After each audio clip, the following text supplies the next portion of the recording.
কৃষ্ণ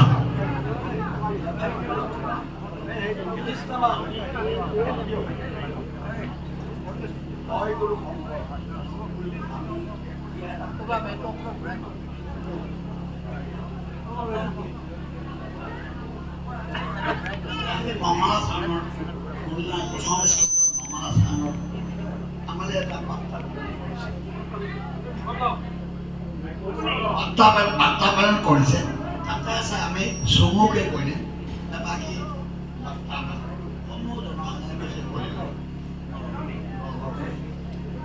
জয় জয় কৃষ্ণ কৃপা মহে যাৰ আজ্ঞা হিৰে বহে বৰ্মা মৎস্য পূৰ্ণ আদি অংশ অৱতাৰ ঈশ্বৰ কৃষ্ণক ইয়াৰ আগৰ দুভাগী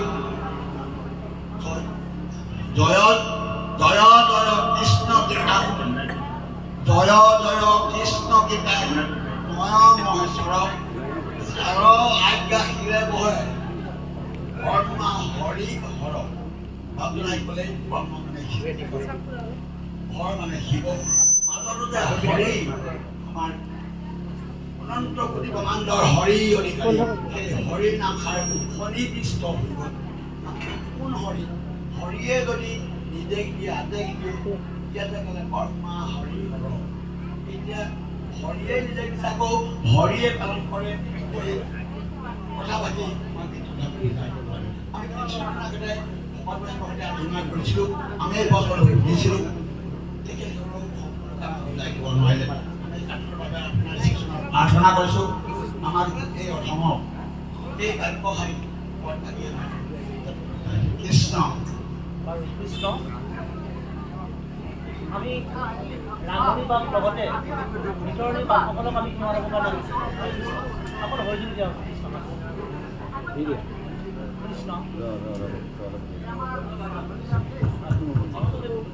কৃষ্ণ হৰি কৃষ্ণ কৃষ্ণ কৃষ্ণ কৃষ্ণ আমাৰ পৰম শ্ৰদ্ধাৰ বিকাশ বৰা প্ৰভুৱে উত্তম প্ৰশ্ন এটা সুধিছে যে জয় জয় কৃষ্ণ কৃপাময় মহেশ্বৰ যাৰ আজ্ঞা হিৰে বহে ব্ৰহ্মা হৰি আৰু পৰম হয়নে এতিয়া হৰি শব্দটোৰ অৰ্থটোতে তেওঁৰ অকণমান আউল লাগি আছে ভগৱন্ত হৈছে পৰম পুৰুষ পৰমাত্মা ঈশ্বৰ কৃষ্ণ আৰু সেইজনকে মহেশ্বৰ বুলি কোৱা হৈছে জয় জয় উত্তৰটো তাতে আছে খালি বিচাৰিবলৈ নাজানিলে অকণমান গণ্ডগোল হৈ যায় উত্তৰ বেলেগত নাই ন ভাগৱতৰ উত্তৰ আৰু বেলেগত নাপাব তাঁতী বাপৰ ওচৰত নাই ন উত্তৰ আছে নেকি তাঁতী বাপৰ ওচৰত ভাগৱতৰ উত্তৰটো ভাগৱততে আছে কাৰণ প্ৰশ্ন পৰীক্ষিতে কৰিছে উপগুলাই দিয়ে আছে ইয়াতে কৈছে জয় জয় কৃষ্ণ কৃপা ময় মহেশ্বৰ যাৰ আজ্ঞা হিৰে বহে ব্ৰহ্মা সৃষ্টিকৰ হৰি পালনকৰ্তা আৰু হৰ সংঘাৰকাৰী ইয়াত হৰি আকৌ ইন্দ্ৰৰ নামো এটা হৰি কৰে ইন্দ্ৰকো হৰি বুলিয়ে কয় কিন্তু ইয়াত আকৌ ইন্দ্ৰৰ কথা কোৱা নাই কোনোবা ভুল বুজাই ল'ব পাৰে যে ইয়াত ইন্দ্ৰৰ কথা কৈছে নহয় ইন্দ্ৰৰ আন এটাৰ নাম হৰি কিন্তু ইয়াত ইন্দ্ৰৰ কথা কোৱা নাই ইয়াত ভগৱন্তৰ স্বৰূপ যিটো তিনিটা দেৱতা আপোনালোক এই তৃতীয় স্কন্ধতে বিদুৰ উদ্ধৱ সংবাদ বুলি এটা আছে অধ্যায় বিদুৰ মৈত্ৰ সংবাদ বুলি এটা আছে মৈত্ৰ বিদুৰ তাতে বৰ সুন্দৰভাৱে ভগৱন্ত পুৰুষ বনমালী স্বৰূপে তিনিজন দেৱতাক ভক্তি জ্ঞানটো দিছে তিনিজন দেৱতাই এবাৰ কাজিয়া লাগিলে এজনে কৈছে মই ডাঙৰ এজনে কৈছে মই ডাঙৰ এজনে কৈছে মই ডাঙৰ দেৱা ইয়াৰ কাহিনী আকাৰে ক'লে অকণমান ভাল হ'ব আমি আপোনালোকক কৈ দিওঁ এবাৰ মানে ব্ৰহ্মা সৃষ্টিকৰ ব্ৰহ্মা মানে বৈকুণ্ঠলৈ গ'ল দেৱা বৈকুণ্ঠলৈ ব্ৰহ্মা গ'ল ব্ৰহ্মা যেতিয়া বৈকুণ্ঠলৈ গ'ল বৈকুণ্ঠৰ 7টা বৈকুণ্ঠ আছে তাৰে প্ৰথম বৈকুণ্ঠটোৰ নাম হৈছে সনাতন, তাৰপিছত হৈছে শ্বেতবিলাক, পদ্মবিলাক, কনক দত্ত, এনেকা ধৰ্ম। একেবাৰে শেষৰ বৈকুণ্ঠটো হৈছে গোলোকধাম, য'ত নেকি পূৰ্ণ কৃষ্ণ সত্য আৰু অসত্যৰ আসনত, ধৰ্ম আৰু অধৰ্মৰ আসনত, চাৰিটা মানে খুৰা থকা আসনত বহি আছে। তাত নীলা দেৱী, শ্ৰীদেৱী আৰু ভূদেৱী আৰু পাৰিষদগণে ভগৱন্তক সেৱা শুশ্ৰূষা কৰি আছে। আৰু অনন্ত অনন্ত জীৱাত্মাবিলাক, যিসকল অবলাত্মা বিবলাত্মা জীৱ, যিসকল মুক্ত আত্মা জীৱবিলাকে সেই বৈকুণ্ঠ গোলোকধামতে ভগৱন্তক পাৰিষদগণৰ সৈতে ভগৱন্তৰ নামত বিলীন হৈ আছে, নাম লৈ আছে। আৰু যিটো জেগা শ্বেতবিলাক বুলি কৈছে সেইটো হৈছে ক্ষীৰসাগৰ, য'ত ভগৱন্ত লক্ষ্মীৰ লগত ক্ষীৰসাগৰত থাকে। আৰু সেইটোৱে হৈছে ভগৱন্তৰ কাৰ্যালয়, বুজিছেনে? অৰ্চাৰূপে থাকে ভগৱন্ত দেৱ। তাত মানে ভগৱান সেইটো কাৰ্যালয়, তাত মানে ব্ৰহ্মা বিষ্ণু মহেশ্বৰ যাব পাৰে তালৈকে। তাৰ ওপৰত মানে গোলোকধামত মানে ব্ৰহ্মা বিষ্ণু মহেশ্বৰৰ এন্ট্ৰি নাই বুলি কৈছে, তাত যাব নোৱাৰে। তো কি হ'ল, ভগৱন্তৰ আগফালে আছে সত্য আৰু পিছফালটো হৈছে অসত্য। ভগৱন্তৰ আগফালটো ধৰ্ম আৰু পিছফালটো হৈছে অধৰ্ম। ধৰ্ম আৰু অধৰ্ম পৃথক নহয়, ভগৱন্তৰে এটা ৰূপ বা অংশ। এতিয়া কি হ'ল, ব্ৰহ্মা গ'ল। ব্ৰহ্মা মানে চাৰিখন মূৰ থকা ব্ৰহ্মা, আপোনালোক জানে, সৃষ্টিকৰ বুলি কৈছে। সৃষ্টি, স্থিতি আৰু অন্তকাৰী দেৱতা, এই তিনিজন দেৱতাক তিনিটা দায়িত্ব ভগৱানে অৰ্পণ কৰিছে।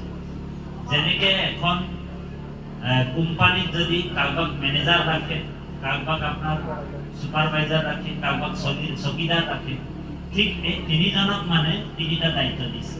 ঠিক ব্ৰহ্মাকো ত্ৰিগুণাত্মিক মায়াৰ দ্বাৰা এই সংসাৰখন চলাবৰ কাৰণে বৰ ধ্যান দিব লাগিব। ত্ৰিগুণাত্মিক মায়াৰ দ্বাৰা এই সংসাৰখনৰ বেলেঞ্চ মানে ভাৰসাম্য মানে প্ৰতিষ্ঠাৰ কাৰণে তিনিজন দেৱতাক মানে এখন ব্ৰহ্মাণ্ডত তিনিজন দেৱতা ভগৱন্তক স্থাপনা কৰি ৰাখিছে, পাতি থৈছে। সত, ৰজ আৰু তম, ব্ৰহ্মা বিষ্ণু মহেশ্বৰ, এনেকুৱা অনন্ত কোটি ব্ৰহ্মাণ্ড আছে। ধ্যান দি শুনিব, কথা পাতি থাকিলে আপুনি বুজি নাপাব। হ'ব কৃষ্ণ, আপুনি প্ৰশ্নটো কৰি যদি কথা পাতি থাকিব তেনেহ'লে ঔ হৰি ঔ ৰাম হৈ যাব। ভালকে মানে তেতিয়া নুশুনিব। আপুনি প্ৰশ্নটো এৰি দিলে আৰু আপুনি যদি কথা পাতি থাকিব তেনেহ'লে বস্তুটো অমান্য কৰা হয়। তাৰমানে ভকতৰ পৰা কৈছে, ফকৰা এটা আছে, ব্ৰহ্মাক মাৰিবা, বিষ্ণুক মাৰিবা, ৰুদ্ৰক নেদিবা ঠাই, মহামহন্তক কোবাই মাৰিবা, তেৱেহে বৈকুণ্ঠ পায়। এই প্ৰশ্নটোৰ লগত হেৰিটো মিলি আছে, মানে সেইকাৰণে আপোনাক কৈছে। ইয়াত ফকৰাটোত কি কৈছে যে তুমি ব্ৰহ্মাকো মাৰিব লাগিব, বিষ্ণুকো মাৰিব কৈছে, ৰুদ্ৰকটো ঠায়ে নিদিব কৈছে, আৰু মহামহন্তক পালে বোলে কোবাই মাৰিবা, তেতিয়াহে তুমি বৈকুণ্ঠলৈ পাবা। ইয়াৰ এটা ফকৰা আছে, এই ফকৰাটোৰো মই পিছত আপুনি যদি অন্তিমলৈকে থাকে তেতিয়া মই ভাঙনি কৰিম দেই। এতিয়া সত, ৰজ, তম কিহৰ কাৰণে ভগৱান সৃষ্টি কৰিছে এইটো জানিব লাগিব। তাৰমানে ব্ৰহ্মা বিষ্ণু মহেশ্বৰক কিহৰ কাৰণে সৃষ্টি কৰিছে? নিজৰ স্বৰূপৰ পৰা দেই, পাৰ্থক্য নাই। তেওঁলোকৰ ওপৰতো দায়িত্ব দিছে। তেনেকৈ আপোনাৰ যদিও তেওঁলোক সম্পূৰ্ণ মানে ভগৱান নহয়, তথাপিও ভগৱানৰ কিছুমান উপচাৰিক গুণ তেওঁলোকৰ ওচৰতো আছে, ব্ৰহ্মাৰ ওচৰতো আছে। নিজকে ভগৱান বুলিয়েই কয় ব্ৰহ্মা। সৃষ্টিকৰ যেতিয়া ব্ৰহ্মা, তেওঁ ব্ৰহ্মা বেলেগ ভগৱানতকৈ পাৰ্থক্য নাই। শিৱ যেনেকা শিৱকো ভগৱান বুলি কয়, এইটো ভুলো নহয়, কাৰণ শিৱক মহাদেৱো কয়, সেইটো ভুলো নহয়। কিছু মানে শিৱৰ ওচৰতো সেই গুণ বিশিষ্ট তেওঁলোকৰ ওচৰতো আছে মানে, কিন্তু সম্পূৰ্ণ ভগৱান নহয়। ভগৱান কোন হয়? কৃষ্ণস্তু ভগৱান স্বয়ং বুলি কৈছে। কাৰণ কৃষ্ণৰ ওচৰত 6টা গুণ আছে, আৰু ভগৱান হ'বলৈ 6টা গুণ লাগে। বৰ গুৰুত্বপূৰ্ণ কথা, ধ্যান দিব। জ্ঞান শক্তি বলে ঐশ্বর্য বীর্যম তেজম সসিত তাহা ভগবান শব্দ আচানি বিনা হেহি গুণাম দেহি। জ্ঞানৰ স্বৰূপ হৈছে ভগৱান, সম্পূৰ্ণ জ্ঞান। জ্ঞান শক্তি, শক্তিৰ মূল বস্তু মূল কোনজন? সেইজন ভগৱান। জ্ঞান শক্তি বলে সম্পূৰ্ণ বল পৰাক্ৰমকাৰ আছে, ভগৱানৰ আছে, হয় নে বাৰু?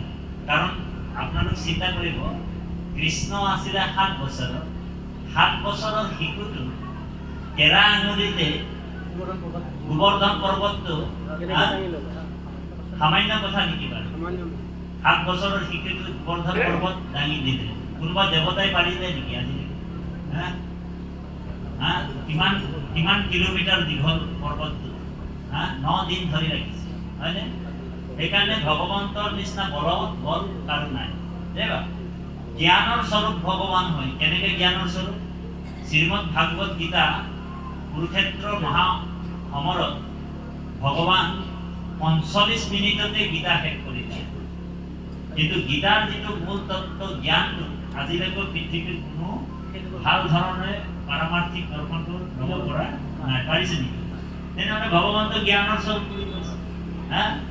কিমান কোটি কোটি জেগাত আজিও গীতা ভাগৱত পাঠ হৈ আছে। আজিৰ পৰা গীতাৰ মূল বস্তুটো ল'ব পাৰিছে নেকি? নাই পৰা। গতিকে ভগৱন্ত হৈছে জ্ঞানৰ স্বৰূপ। সেইকাৰণে জ্ঞান শক্তি বলে মানে পৰাক্ৰম বা বল মানে শক্তি। ভগৱন্ত যেতিয়া ৰুক্মিণীক বিয়া কৰিবলৈ মানে যায়, মানে পলাই আনিবলৈ যায়, পলুৱাই আনিবলৈ গৈছে ভগৱান। কিন্তু ভগৱান অকলে গৈছে। জৰাসন্ধৰ 17 অক্ষৌহিণী সেনা আছিলে, কিন্তু ভগৱন্ত এটা অস্ত্ৰও লৈ যোৱা নাই, বুজিছেনে? অকলশৰীয়াকৈ গৈছে আৰু অকলশৰীয়াকৈ যুদ্ধ কৰি ৰুক্মিণীক লৈ আনিলে, হয়নে? তেনেহ'লে ভগৱন্তৰ নিচিনা বল কাৰোবাৰ আছে নেকি? জ্ঞান শক্তি বলে ঐশ্বৰ্য, ভগৱন্তৰ নিচিনা ঐশ্বৰ্য প্ৰকাশ কৰা কোনো দেৱতা নাই। যি সংকল্পৰ যোগেদি দ্বাৰকা নগৰখন সাগৰৰ মাজত প্ৰতিষ্ঠা কৰিছে, স্থাপন কৰিছে, হয়নে? এইটো সৰু কথা নেকি? জ্ঞান শক্তি বলে ঐশ্বৰ্য বীৰ্যম তেজম তেজ তত্ত্ব আৰু বীৰ্যম মানে পৰাক্ৰম। ভগৱন্ত এনেকুৱা পৰাক্ৰম আছে যি নিজে অকলে কৰিব পাৰে, কৰ্তুম অকৰ্তুম বুলি কৈছে। কৃষ্ণ নিচিনা পৰাক্ৰম কাৰো নাই। এজন মানুহে মোক এটা প্ৰশ্ন কৰিলে যে তোমালোকৰ আৰু কাম ধান্দা নাই বোলে? কৃষ্ণ বোলে সেইজন কামুক পুৰুষ, বোলে 16,108 গৰাকীৰ লগত বোলে বিয়া পাতি কিনি ৰমণ কৰি থাকে আৰু সেইজনক তোমালোক ভগৱান বুলি ভাবা। তেতিয়া মই তেখেতক ক'লো, খবৰদাৰ, আজি কলি আৰু দ্বিতীয়বাৰ তুমি কৃষ্ণৰ বিষয়ে এনেকুৱা নকবি। সেইটো ভগৱন্তৰ কথাবিলাকক, এই ভগৱন্তৰ কৰ্মবিলাকক আমি অনুকৰণ কৰিব পোৱা নাই। ভগৱন্তৰ কৰ্মবিলাক যদি আমি অনুকৰণ কৰিবলৈ লাগি যাওঁ, যে কৃষ্ণই 16,108 গৰাকী বিয়া পাতিছে বুলি আপুনি যদি 8 গৰাকী বিয়া পাতি লওক, আপোনাৰ অৱস্থা কি হ'ব? ৰাম হৈ যাব। বোলে শিৱই বোলে বিষ পান কৰিছিলে, আপুনি অকণমান খাই চাম বুলি ক'লে মানে ৰাম। ভগৱানৰ মানে কৰ্মবিলাক আপোনাক অনুকৰণ কৰিবলৈ পোৱা নাই, উপদেশবিলাক পালন কৰিবলৈহে কৈছে। তো ভগৱন্ত জ্ঞানৰ স্বৰূপ, জ্ঞান শক্তি বলে ঐশ্বৰ্য বীৰ্যম তেজ। তেজ মানে হৈছে তেজ তত্ত্ব। কি তেজ মানে? অগ্নি তত্ত্বতকৈ আৰু তেজ তত্ত্ব আৰু একো নাই। অগ্নিটোকে তেজ তত্ত্ব বুলি কয়। আৰু আপোনালোক জানে, যেতিয়া ভগৱন্ত কৃষ্ণই বালকসকলৰ লগত, গোপীসকলৰ লগত লীলা কৰি আছিলে, এদিন কি হ'ল, হাবিলে গৈ, বনলৈ গৈ গৰু চৰাই থাকোঁতে অকস্মাতে বনজুই লাগি গ'ল। বনজুই লাগি গৈছিল। আপোনালোক জানে, 10ম স্কন্ধত আছে। বনজুই যেতিয়া লাগিলে, একফালৰ পৰা বনজুইটো এনেকুৱা লাগে, ইয়াত জুইটো আৰম্ভ হয় নাই, দুইফালে দুইটা ৰাস্তা কৰি দিলে জুইবিলাক। এইফালে এটা ৰাস্তা কৰি ল'ব, এইফালে ৰাস্তা কৰি ল'ব, আৰু বহুত দূৰৰ পিছত সেই জুইটো একলগ হৈ যায়, আৰু মাজৰ যিমান আছে চব খাই পেলাই মানে জুই। সেইটো দাবানল অগ্নি বুলি কয় দেৱা।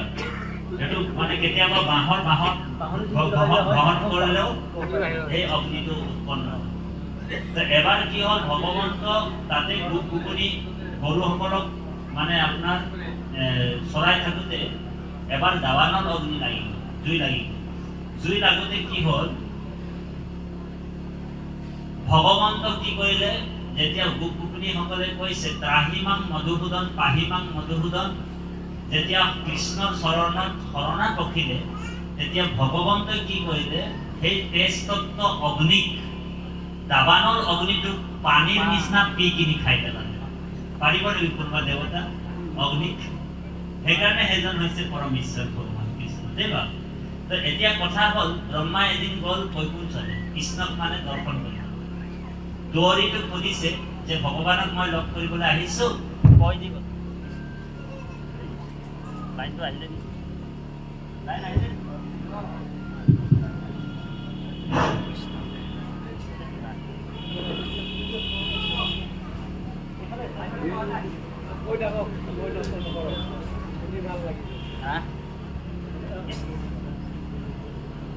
এতিয়া কি হ'ল, ব্ৰহ্মাই মানে গ'ল বৈকুণ্ঠত, দুৱৰীটোক ক'লে যে প্ৰভুক মই লগ কৰিবলৈ আহিছো, কৃপা কৰি আপুনি ঈশ্বৰক কৈ দিয়ে যে ব্ৰহ্মা আহিছে দেই।